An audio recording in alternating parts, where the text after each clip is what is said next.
एटा देखिकी जानी पारछंती तो एटा चिंगुड़ीर तरकारी बोली। आसतु मु केमिति एटा तैयारी कली देखिए।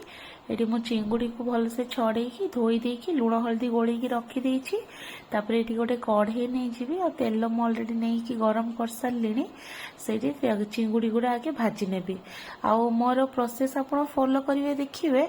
आपणकर जो तरकारीटा बनवाई अध घंटे लगुला से निहाती बहुत जल्दी हो।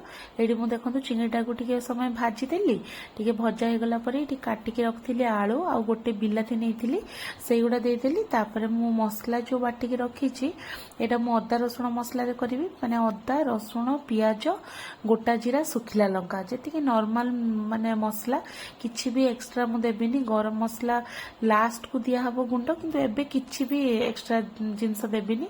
केवल पियाज अदा रसुण गोटा जीरा और सुखिला लंका आठी मुझे लुण देदेली मसला दे सारा पर आगे हलदी देदेवी आ लंका गुंड अल्प टिके देवी जेहेतु मुझे बाटी तो बेसी देविनी। आउ ये तरकारी आप विश्वास करेंगे एत बढ़िया लगे चिंगुड़ी झोल यही प्रोसेस करेंगे बहुत ही बढ़िया लगे।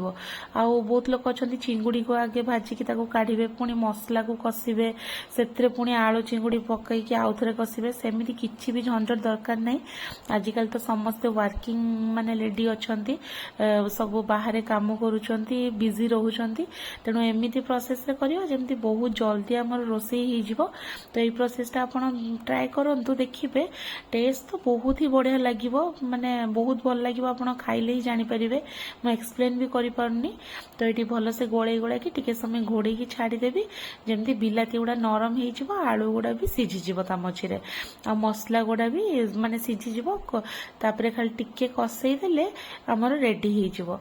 आ सब बेले तरकारी हो कि मसला को टिके सिझे दौथे सी मांचरे से मसलाटा भी शीघ्र हो जाए बेसी टाइम लगे।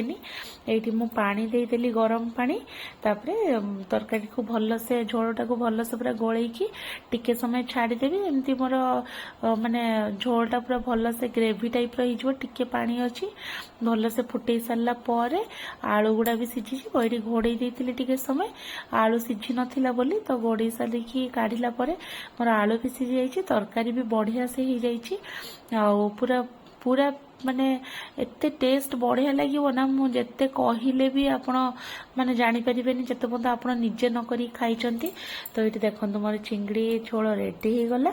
लास्ट को मुझे गरम मसला गुंड देदेवी जोड़ा कि पूरा तरकार चार चांद लगेदब। आप निहाती ट्राए करंतु आ एमती सिंपल इजी रेसिपी मो चैनल को सब्सक्राइब करनियंतु। लाइक शेयर करने जम्मा भी भूलिबेनी। आ वीडियो देखुथिबार बहुत बहुत धन्यवाद।